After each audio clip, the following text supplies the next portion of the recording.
Ich möchte an dieser Stelle ein Geständnis ablegen. Zu Beginn meiner Karriere als Design Thinking Coach war ich wahrscheinlich noch etwas naiv.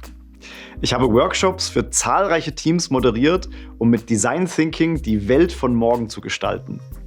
Das waren zweifelsohne tolle Workshops, die mit einem tollen Gefühl endeten und deren beste Momente wir auf tolle Fotos bannen konnten. Nach 1 bis 2 Workshops war meine Aufgabe dann aber auch schon erfüllt. Ich malte mir aus, wie meine Kunden für die mittels Design Thinking geborenen Ideen brennen und damit letztlich zu großem Erfolg kommen.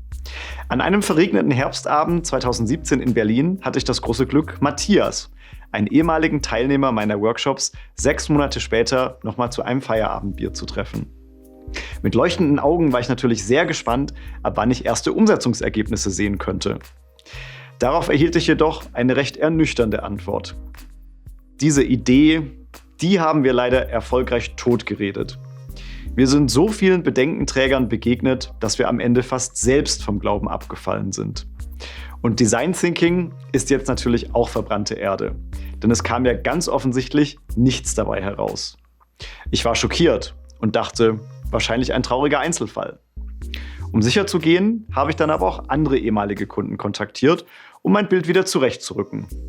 Was ist denn bei euch eigentlich aus Projekt X geworden? Das ist dann ganz schnell wieder in der Schublade verschwunden. Oder wir haben es leider nicht auf die Straße gebracht. Doch woran liegt das?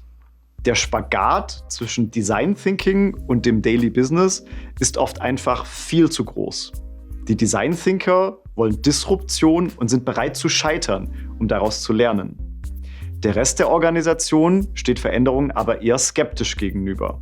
Und zu scheitern würde einem Versagen gleichen. Nach dieser Erkenntnis habe ich mein eigenes Rollenverständnis grundsätzlich überdacht. Ich möchte nicht mehr nur derjenige sein, der hilft, neue Ideen zu generieren, sondern auch derjenige, der genau diese Art von Brücken innerhalb einer Organisation bauen kann. In meiner Class zeige ich euch einen konkreten Case, an dem ich diese Leadership-Aufgabe wahrnehme. Dort seht ihr unter anderem, wie man BedenkenträgerInnen zu konstruktiven WegbegleiterInnen konvertiert. Die Leitfrage ist nicht, trauen wir uns das zu oder lassen wir es doch lieber sein, sondern besser, wie könnte es trotz aller Bedenken dennoch funktionieren? Schau doch gleich mal in die Class rein. Wir sehen uns.